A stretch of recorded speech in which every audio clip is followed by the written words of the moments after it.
J'entends rien.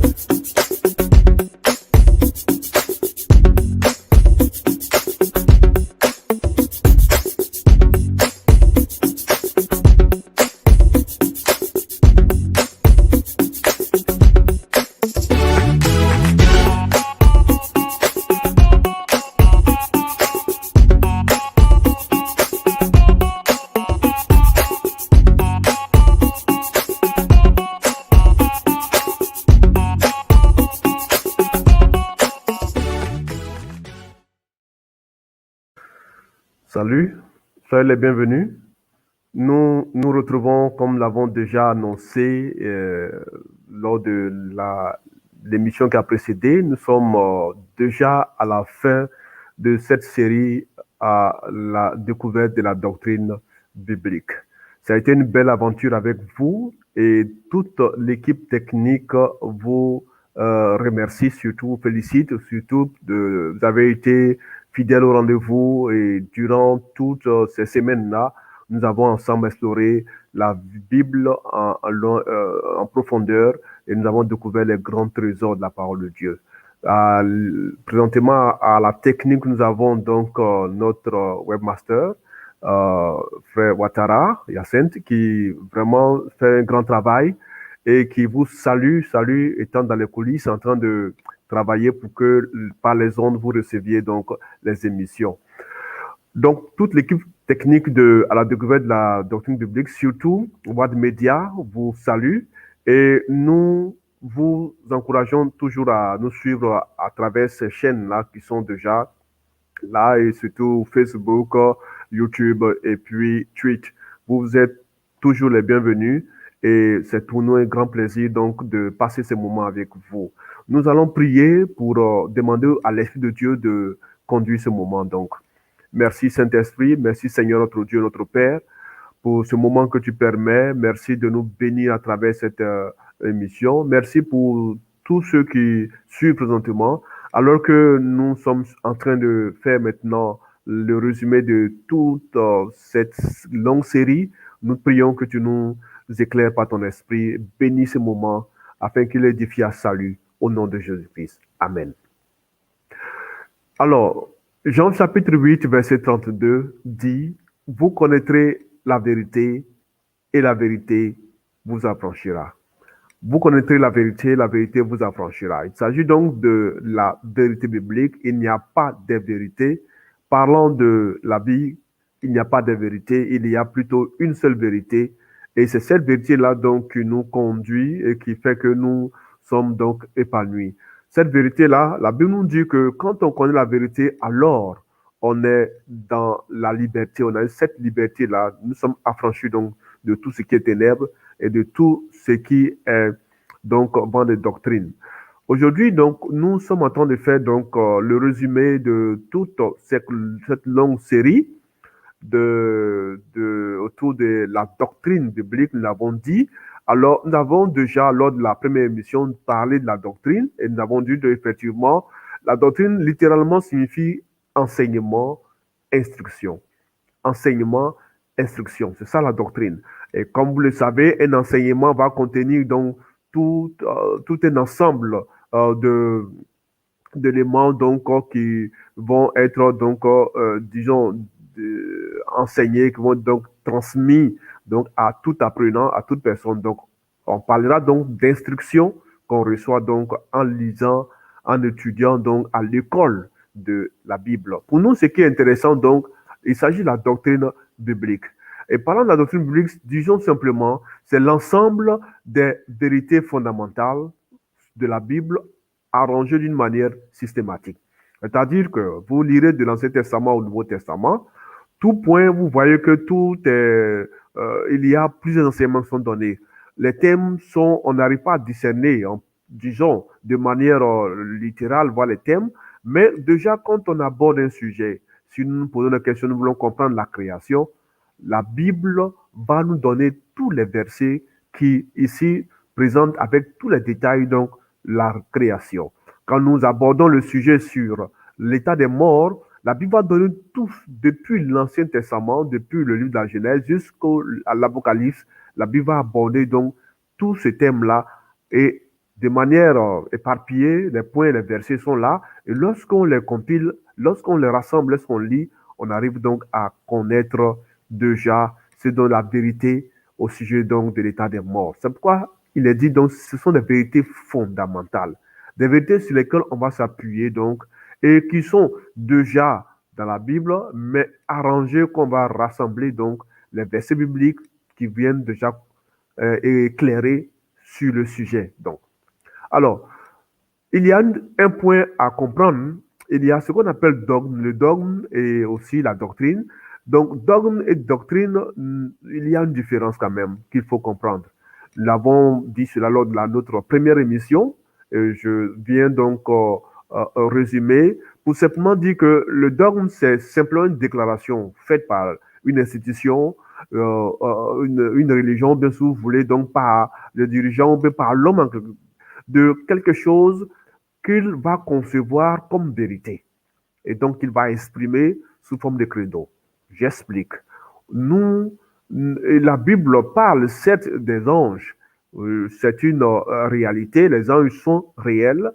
Cependant, la Bible nous donne simplement le nom de quelques anges. Quand vous lirez de l'Ancien Testament, vous lirez le nom de donc Michael et puis Gabriel. Ce sont des noms qui ressortent dans Michael, Gabriel. Cependant, il se trouve que il y a des enseignements qui sont distillés comme quoi les noms des anges sont connus, par exemple. Vous allez voir des enseignements qui sont faits dans le monde chrétien par certaines choses comme disant, connaissant donc le nom de plusieurs anges. Et on va jusqu'à les citer, tel ange, tel ange, tel ange. Alors que dans la Bible, quand nous lisons la Bible, nous ne trouvons pas le nom de ces anges-là. Ces choses-là, ce ne sont que des dogmes. Alors, c'est-à-dire que donc une institution va donc prendre, va venir donc imposer ou bien donc ici donc asseoir comme doctrine, c'est cela comme une vérité, enseigner et imposer cela comme une ligne à suivre. C'est-à-dire croire et ça rentre dans les credos donc de l'institution, mais tous ceux qui veulent donc accepter cela. Ouais, donc on parle de dogme. Donc il y a beaucoup d'éléments qui sont enseignés dans les communautés chrétiennes, mais qui n'ont pas de base biblique. Quand vous allez en profondeur, vous ne trouverez pas de base biblique. Tout simplement, et cela est accepté parce que simplement les dirigeants de ces communautés-là vont simplement dire que accepter cela, c'est juste une révélation. Vous voyez, ici, il ne s'agit pas pour nous d'accepter les choses qui ne sont pas bibliques. Il faut simplement sonder. Et c'est pourquoi nous l'avons dit déjà, comme entrée en matière, qu'il est dit que vous connaîtrez la vérité et la vérité vous affranchira.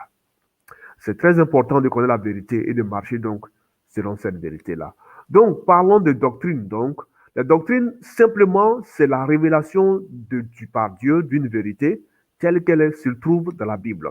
Je parle, par exemple, nous avons vu tout dernièrement la Nouvelle Jérusalem, la cité de Dieu. La Bible nous parle de, à la fin des temps, lorsque Dieu va venir restaurer les choses, la cité de Dieu, là où Dieu se trouve, va descendre sur terre. Vous voyez, c'est une vérité claire. Et cela, la Bible parle que Dieu vient restaurer les choses. L'éternité sera une éternité radieuse, une félicité véritable. La Bible en parle. Simplement, c'est difficile à l'entendement humain, à l'oreille, à l'esprit humain de concevoir, de comprendre, d'accepter cela. Pourtant, la Bible dit que c'est une chose que Dieu prépare. Voici. Donc, il y a les versets bibliques qui en parlent. Quand la Bible nous dit que quand l'homme meurt, l'homme devient poussière, simplement, c'est une verset biblique parce que la parole nous dit que l'homme a été créé à partir de la poussière de la terre, Dieu a insufflé et l'homme est devenu tel que nous sommes. De sorte que lorsque le souffle de Dieu est retiré, le corps retourne à la poussière. Une logique claire qui est dans la Bible. Donc c'est une doctrine que nous devons donc comprendre. Nous avons dit que ce sont des vérités fondamentales. C'est-à-dire qu'il est important de connaître cela, de comprendre cela. Sinon, on risque d'être ballotté. Le dogme, donc simplement, ce sont des enseignements qui sont, les dogmes sont des enseignements qui sont basés donc sur la philosophie ou de la conviction humaine. Quelqu'un dit, bon, je crois que c'est ça. Vous voyez l'enseignement sur l'enfer, on en a parlé. Beaucoup prétendent que les gens sont aux enfers ou bien à l'enfer dans l'enfer en train de souffrir, de brûler et de souffrir atrocement. Ça, il n'y a aucun verset biblique qui en parle. Il n'y a aucune preuve. Quelqu'un donc va avoir peut-être un songe ou bien va venir prétendre avoir eu une révélation, une vision de Dieu. Voici que, en disant que l'enfer existe, que les gens sont aux enfers. La Bible nous dit que quand quelqu'un meurt, il devient couché, il attend le matin de la résurrection. Il y a deux résurrections, nous en avons parlé. Donc, pour dire, il y a beaucoup de choses qui sont véhiculées. Donc, ce qui est une conviction humaine et qui n'a aucun fondement biblique est appelé dogme.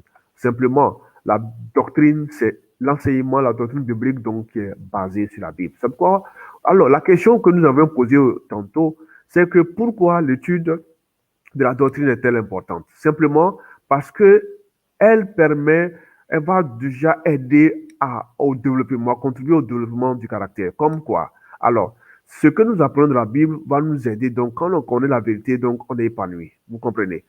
Alors, la Bible, donc, va donner les vérités bibliques et cela va aider au développement du caractère. La Bible, la doctrine va nous aider va nous préserver de l'erreur. Parce que quand on lit, on comprend. Quand les gens disent que les morts, ici on peut entrer en contact avec les morts, les esprits des morts, la Bible nous dit que non, les morts dorment. Ils ne savent rien. Il n'y a aucune relation ecclésiaste avec les vivants. Vous comprenez? Alors, comment pouvons-nous comprendre déjà cette manifestation des soi-disant morts? Ce ne sont que des esprits de démons. La Bible en parle. Vous voyez, donc quand on comprend ces vérités-là, on est préservé de l'erreur. La Bible parle également, la doctrine est importante parce qu'elle permet d'avoir une vision globale des vérités bibliques. Éparpillées, certes, dans la Bible, mais ça nous permet déjà de comprendre en profondeur quand on lit dans l'Ancien Testament, on trouve un verset qui explique l'Ancien Testament, dans le Nouveau Testament, on trouve ces versets-là, ça vient renforcer l'entendement donc au sujet d'une vérité. Vous voyez, c'est très important de connaître. La doctrine est très importante pour le chrétien, pour le croyant. Il faut lire, il faut comprendre. Nous avons déjà abordé ces points-là. Alors, nous allons réviser un peu la doctrine que nous avons vue, c'est-à-dire l'ensemble des vérités que nous avons, durant la série, donc, abordées. Et c'est ce que donc, nous allons vous présenter. Donc, la première des vérités, ou bien donc, qui fait partie de la doctrine biblique, on a parlé des Saintes Écritures. Les Saintes Écritures ne sont que la parole de Dieu, qui sont des Écritures, disons, qui n'est que déjà, Dieu est l'auteur. Il a simplement inspiré les hommes qui ont écrit de la part, de sa part, et ces personnes ont été inspirées par le Saint-Esprit, ont révélé la parole de Dieu, ont révélé la volonté de Dieu, et la parole de Dieu, donc la Bible, l'Ancien Testament et le Nouveau Testament sont toujours la parole de Dieu. L'Ancien Testament reste toujours la parole de Dieu parce qu'il faut à la loi et au témoignage pour réellement comprendre ces choses. Si nous disons que Jésus-Christ est l'agneau de Dieu, il faut aller comprendre dans l'Ancien Testament pourquoi Dieu nous dit que Jésus-Christ est l'agneau de Dieu. Cela va nous aider à comprendre l'importance ici, donc, à travers les rites du sanctuaire terrestre, tout ce qui est sacrifice qui était fait, comprendre la portée, surtout pourquoi Jésus-Christ est l'agneau de Dieu qui ôte le péché des mondes. La Trinité, nous avons parlé, il y a donc la Trinité, c'est la vérité biblique, Dieu, le Père, le Fils et le Saint-Esprit. La Bible dit dans Jean chapitre 1, commencement était Dieu, et la parole nous dit que la parole était avec Dieu, la parole était Dieu. Alors, quand nous lisons dans le livre de Genèse également, on nous parle de cela, cela est bien écrit dedans. Et voici les versets que nous vous donnons, vous pourrez relire encore, ou encore vous référer donc à l'émission qui a parlé de ce sujet-là. Le Père. Donc, le Père, dans Genèse chapitre 1, verset 1, la Bible nous parle de cela. Tous ces versets qui sont là, il y a le Père.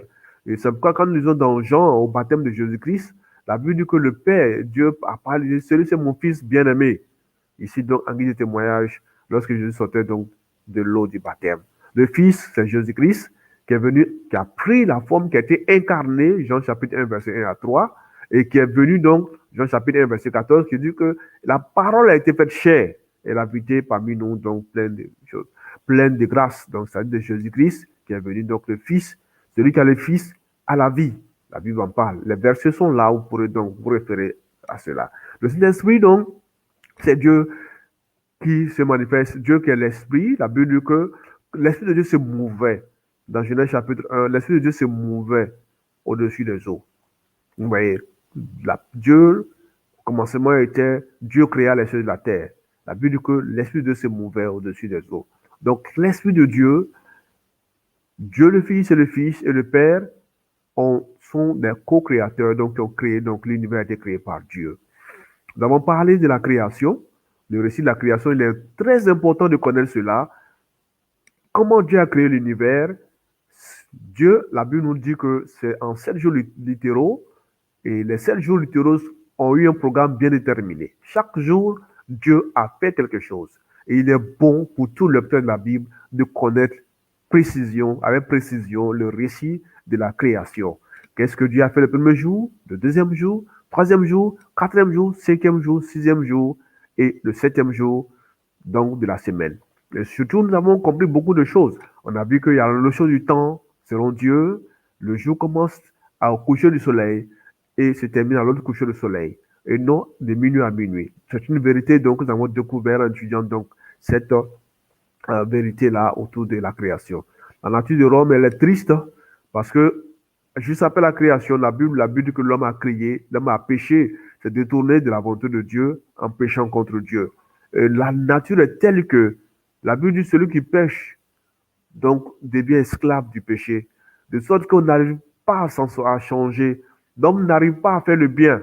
Et le mal est en soi. De sorte que la condition étant triste, il y a un besoin d'être libéré de cela. Donc l'homme ne peut pas devenir juste de lui-même parce qu'il est né dans le péché, et il a grandi dans le péché, et il meurt dans le péché.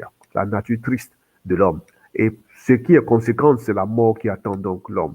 Le grand conflit, parce que nous sommes dans un conflit cosmique, c'est-à-dire il y a le mal entre le conflit entre le bien et le mal, entre Satan donc et Dieu, entre le mal qui veut donc détruire donc tout ce qui ternit l'image de Dieu. Et la Bible nous dit que nous n'avons pas à lutter contre la chair et le sang, mais contre les esprits des ténèbres qui sont là.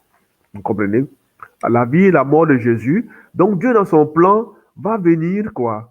Jésus va donner Jésus une solution à l'humanité. La solution, c'est Jésus, notre Seigneur, la parole de Dieu faite chair, Dieu incarné, qui va venir donc vivre et qui va donc vivre sans péché, qui va mourir au lieu et place de toute l'humanité et qui va ressusciter pour montrer qu'il est la résurrection en personne. Vous comprenez? Dans Jean chapitre 3, 16, la Bible dit car Dieu a tant aimé le monde qu'il a donné son Fils unique, afin que quiconque croit dans lui ne périsse point, mais qu'il ait la vie éternelle. Tous les versets sont là. Vous pourrez donc vous référer à ces versets-là pour comprendre cela. La Sainte Seine, il s'agit simplement de le repas du soir, le saint repas du soir. Nous nous souvenons à la Pâque que Jésus a réuni les disciples, il a lavé leurs pieds et il leur a donné à manger le pain et il a rompu le pain, il a partagé le pain et le jus de raisin, donc le jus de raisin, le vin, et le jus de raisin qu'il leur a donné, donc ils ont mangé. Il a dit, faites cela en mémoire. Et il devait le faire donc. Et cela, toutes les fois qu'on prend cela, on participe cela, on se souvient de la mort de Christ et de sa résurrection et de Christ qui revient. Donc c'est un sacrement ici, si vous voulez, une institution que Dieu a faite, Jésus a faite, qui marque ici notre communion avec le Père, la communion de la foi. Le salut doit être personnel. C'est pourquoi il y a nécessité d'avoir cette expérience du salut. Et donc les versets en parlent là pour dire simplement que ici notre nature est telle qu'on a besoin de Christ vraiment. Et il faut croire. Donc c'est une expérience personnelle pour être sauvé.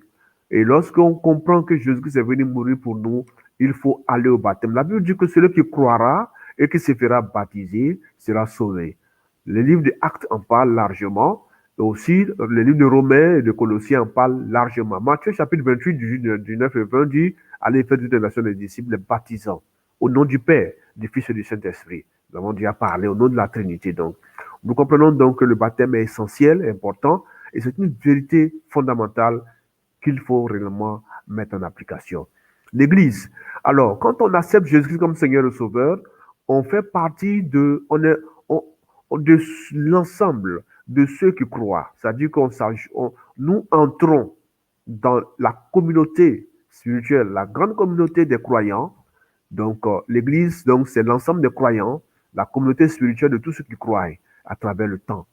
Donc, l'Église de Dieu, c'est cela. Donc, depuis la création jusqu'au retour de Jésus-Christ, tous ceux qui croient en Jésus-Christ font partie de la grande famille des croyants, du peuple spirituel de Dieu qui est l'Église. De sorte que, donc, quand Christ viendra, la Bible de Jésus-Christ viendra enlever son Église, tous les croyants, donc tous ceux qui ont cru en lui, tous ceux qui ont cru en Dieu, qui ont accepté ce sacrifice par la foi, étant même depuis la création, comme au temps d'Abraham, qui ont salué le sacrifice de Jésus par la foi, la Bible dit que toutes ces personnes-là, tous les croyants, y compris nous-mêmes pour notre époque, nous monterons donc à la rencontre du Seigneur. Donc, c'est l'ensemble des croyants qui ont une même foi, un même esprit et qui croient en Jésus-Christ seul et qui attendent le retour de Jésus-Christ. L'unité du corps du Christ, parce que ici, l'Église est comparée à un corps, avec la tête qui est le membre, Jésus-Christ qui est la tête de l'Église. Nous tenons à vous dire simplement que personne n'est l'auteur ou le créateur ou personne n'est la tête de l'Église. Jésus-Christ seul, notre Seigneur, est la tête de l'Église. C'est pourquoi c'est difficile d'entendre que Dieu, je suis le chef de l'Église, j'ai créé mon Église. Non. L'Église n'appartient à aucun homme. L'auteur, c'est Jésus-Christ, parce qu'il est mort et il s'est acquis un peuple qu'il a racheté. Simplement, celui, donc, quand on parle du corps, c'est que nous sommes tous membres du corps, tous les croyants deviennent membres du corps, agissant sous l'ordre ou sous l'autorité de Jésus-Christ, qui est la tête de l'Église. Romains chapitre 12 en parle, et Corinthiens 12 aussi, 12 à 14 en parle, et vous pourrez lire tout le long de la Bible, vous allez comprendre avec les versets que nous affichons là. C'est important, donc, lorsqu'on devient chrétien, Dieu permet par son esprit que nous manifestions des dons spirituels. Et c'est là où des ministères, pour simplement aider au royaume de Christ à s'étendre. C'est pourquoi l'Église s'édifie, le corps de Christ, la communauté des croyants grandit, s'édifie, se fortifie, quand lorsqu'on met en exergue nos talents, on devient donc des instruments pour la gloire de Dieu. C'est pourquoi donc on ne parlera pas donc je suis le chef de l'Église. Non, Dieu fait de nous des ministres, il fait de nous donc des serviteurs. Donc aucun serviteur n'est le chef de l'Église ou le propriétaire d'une Église. C'est Jésus-Christ seul. Donc les dons spirituels, ça peut être le don de guérison, le don de prédication, le don de la prière, toutes ces choses-là, Dieu accorde cela par son esprit. Et c'est l'esprit de Dieu qui dispense, qui donne cela, qui accorde ces dons. C'est pourquoi on dit dons spirituels, donnés par le Saint-Esprit. Et les ministères, ils nous permettent donc d'accomplir des œuvres. Ministère de la guérison, par exemple. Ministère à travers les pages imprimées, en prêchant la parole de Dieu à travers les livres, et bien d'autres choses encore. Toutes ces choses-là, c'est Dieu qui permet ces choses-là. Comprenez? Donc, nous avons également parlé de la loi de Dieu. Elle est éternelle. La loi de Dieu n'est pas caduque. La loi de Dieu n'est pas mauvaise. Elle est pour notre bien. D'ailleurs, tous comprenons que pour toute communauté constituée, la loi est importante pour qu'il y ait donc ici harmonie, pour que la société soit consolidée, pour qu'il y ait de l'ordre.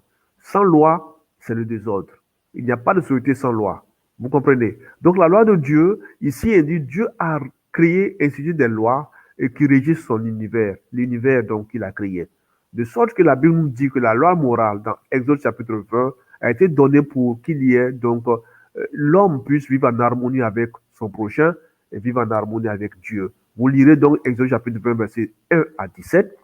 Ce n'est pas la loi de l'Ancien Testament, elle n'a pas été donnée aux enfants d'Israël, elle a été donnée à tous. La Bible nous dit que la loi a été faite pour l'homme, le bien de l'homme. Quand vous lirez, la loi n'a pas été abolie, Matthieu chapitre 5, verset 17 à 20. Elle est éternelle. La loi de Dieu est bonne, parfaite et éternelle. Et c'est sur cette loi-là que Dieu établit donc son royaume. Vous comprenez donc la loi de Dieu, comment c'est important.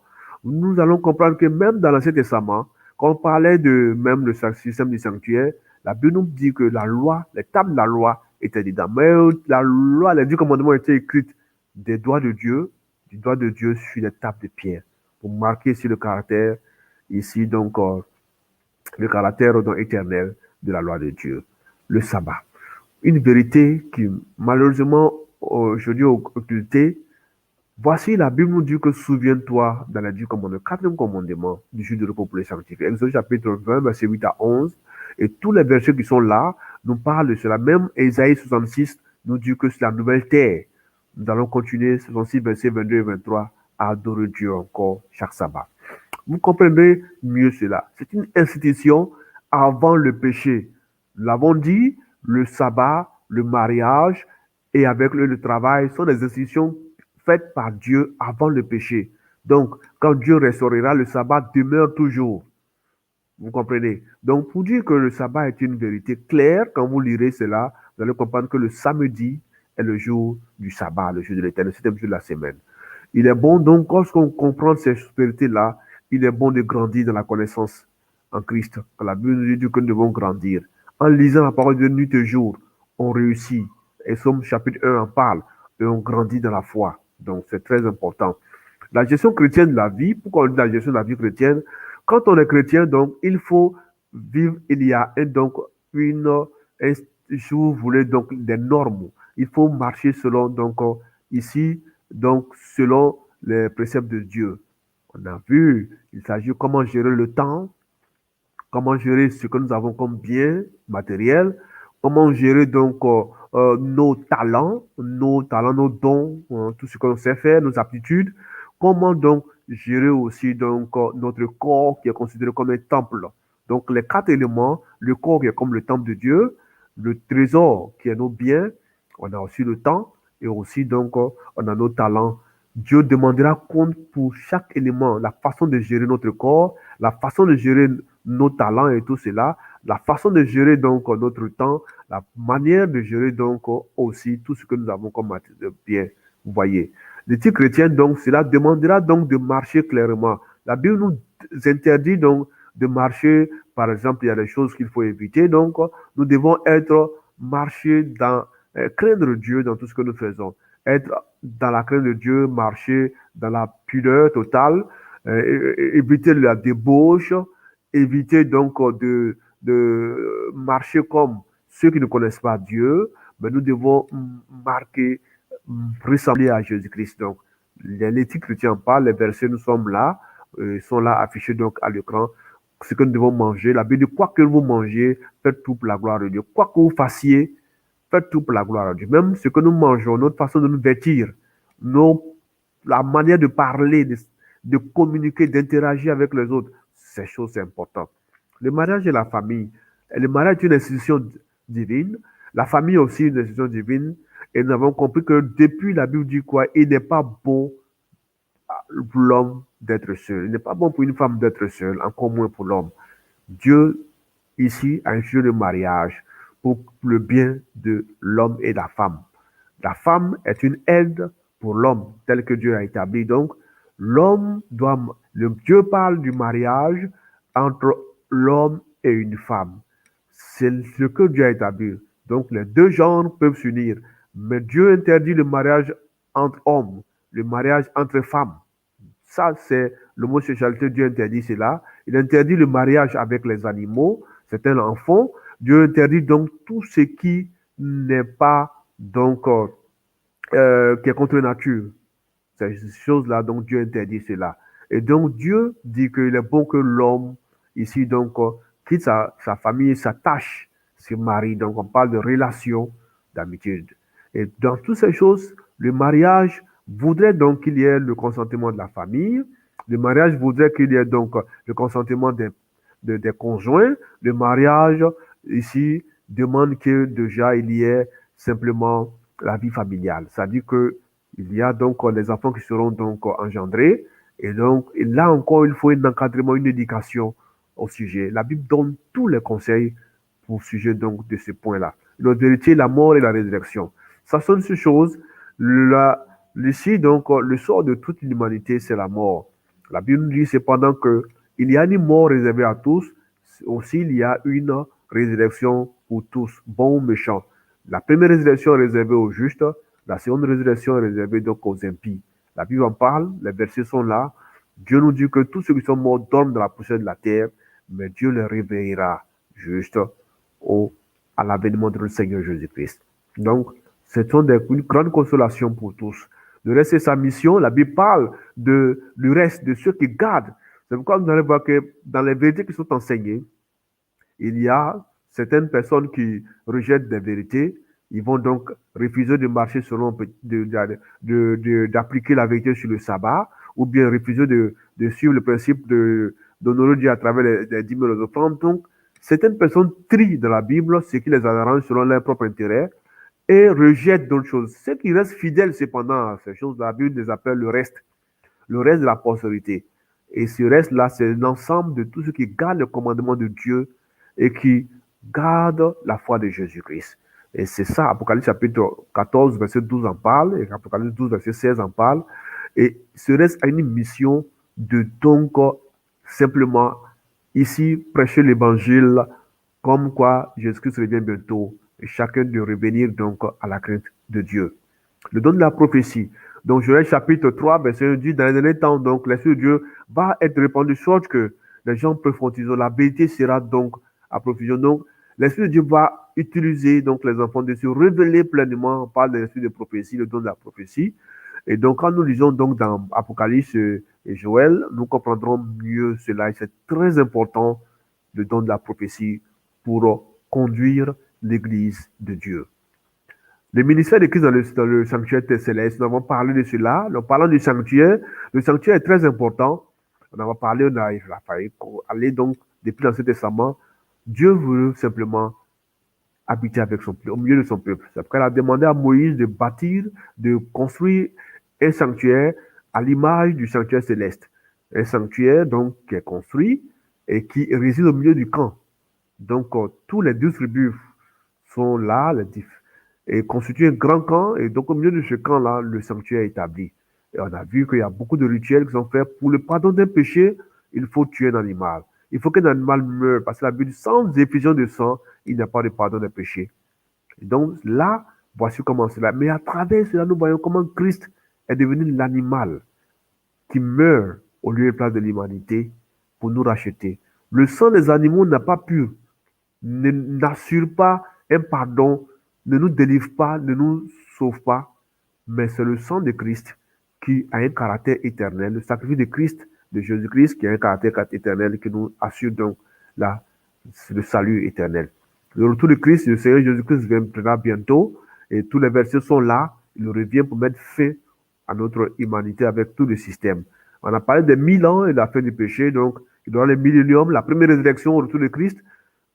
1000 ans après, il y aura la seconde résurrection, et Dieu va mettre fin maintenant aux pécheurs, comme au temps de Sodome et Gomorrhe, lorsque le feu est descendu du ciel pour détruire totalement les deux grandes cités et tout ce qui y habitait. Donc, la nouvelle terre, Dieu nous prépare une nouvelle terre. Nous avons vu déjà tout dernièrement. Effectivement, cela dépasse l'entendement de l'homme. Mais la Bible nous dit que Dieu va créer des nouveaux cieux, une nouvelle terre où régnera la justice. Il n'y aura ni mort, ni deuil, ni cri, ni douleur, mais ce sera la félicité éternelle. Voici donc ces vérités que nous avons pu aborder. Elles semblent longues, mais la Bible en parle. Il est bon de lire sur la parole de Dieu et de sonder les Écritures et de prendre surtout, de s'approprier les promesses qui sont faites dans la parole de Dieu. En résumé, retenez ces choses. Comme nous venons de le dire, la parole de Dieu est le fondement de la vérité. Comme il a dit, le Seigneur l'a dit, vous sondez les Écritures parce que vous pensez avoir en elles la vie éternelle. Ce sont elles qui rendent témoignage de moi. Oui, quand on lit la Bible, effectivement, elles rendent témoignage de Jésus-Christ. Et c'est en elles que nous avons la vie éternelle, effectivement. Parce qu'elles nous conduisent dans la volonté de Dieu. Vous comprenez? Et rendent témoignage de Christ. Attention aux dogmes. J'en conjure, je vous en prie, faites attention aux dogmes. Tout ce qui n'est pas dans la Bible, rejetez cela. Même quand on vous dirait que quelqu'un est monté au ciel, quand on vous dirait que même qu'un mort parlerait, viendrait annoncer le mort, quelqu'un vous dirait que il allait aux enfers, il est ressorti vivant, mais non, ne croyez pas. Aussi longtemps que la Bible n'en parle pas, ne croyez pas à ces choses. La Bible dit cela dans Genèse, Deutéronome chapitre 29, verset 29. Les choses cachées sont à l'Éternel, notre Dieu. Les choses révélées sont à nous et à nos enfants et à perpétuité, afin que nous mettions en pratique toutes les paroles de la loi. Donc tout ce qui vient d'ailleurs, qui n'a même pas de fondement, qu'il n'y a aucun texte biblique qui en parle, ne croyons pas à ces choses-là. La Bible dit de faire attention. Ce que Jésus révèle, ce que Dieu révèle dans sa parole, qui est clair dans la parole, mettons cela en application, suivons cela, et c'est ça qui est là, c'est de là que notre salut est garanti véritablement. Vous voyez, les choses révélées sont à nous. Ce que Dieu n'a pas dit, ce n'est pas notre problème. Laissons cela. Ce que Dieu a dit dans sa parole qu'on voit, mettons cela en pratique surtout. Et c'est ce que Dieu nous demande de faire réellement. Tout cela parce que il veut que nous mettions, quand il nous révèle les choses, il veut que nous mettions en pratique. Ce qu'il n'a pas révélé, pas besoin de mettre en pratique. C'est compris, cher ami. Deuxième vérité, nous devons méditer la Bible de façon quotidienne. Que ce livre de la loi ne se loin point de ta bouche.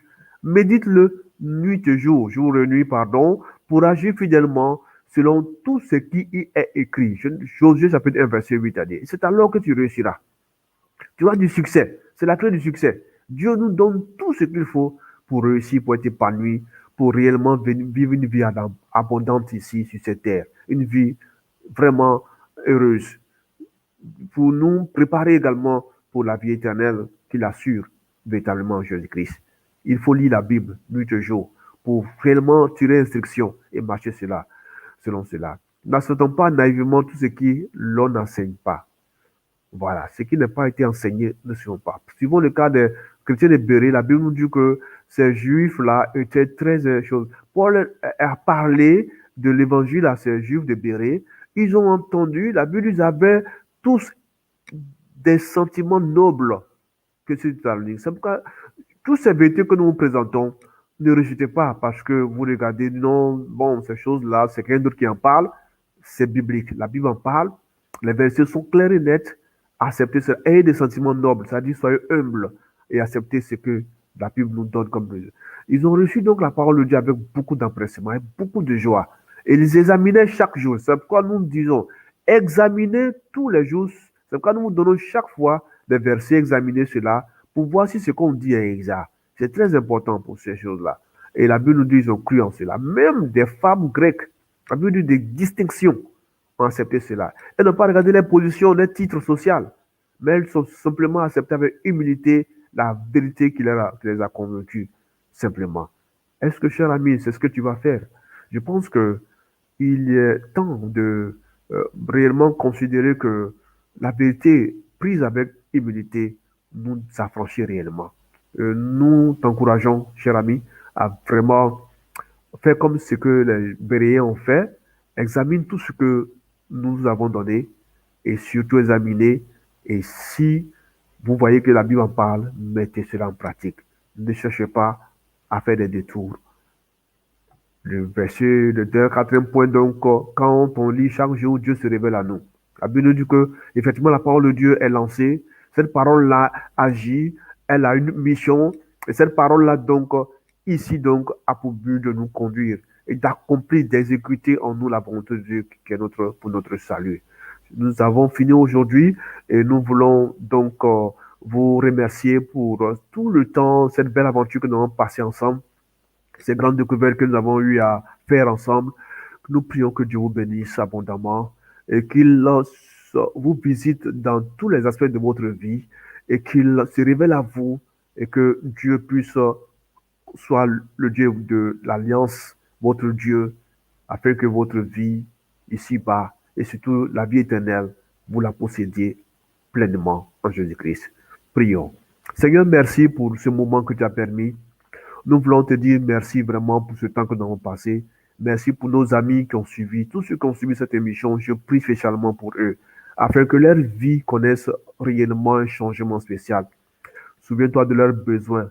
Tu connais leurs besoins réels. Je prie, Seigneur, que tu les visites afin de leur assurer la vie éternelle, comme tu l'as dit. Oui, permets qu'ils soient convaincus par la puissance de ton esprit et donne-leur la force d'appliquer les vérités que nous venons de découvrir et permet qu'aucun ne se perde, qu'aucun ne perde la vie éternelle. Je prie quoi qu'il en soit, souviens-toi de chacun d'eux et tiens-les par la main afin qu'ils ne se séparent point de toi, mais qu'ils aient confiance en toi et qu'ils soient affermis dans la vérité, dans ta parole. Aide-les à lire la parole nuit et jour, afin qu'aucun ne se laisse, Seigneur, balloter par d'autres doctrines, des choses qui n'ont rien à voir avec la parole de Dieu. Seigneur, merci parce que ta parole est notre lumière. Je prie que tu bénisses chacun. Merci de bénir notre équipe technique. Merci de permettre que encore il y ait, Seigneur notre Dieu, des échos qui vont sauver des vies. Que la gloire te revienne parce que tu nous bénis. Merci pour cette série qui prend fin aujourd'hui. Merci encore une fois de permettre que cela ait vraiment un impact dans les cœurs.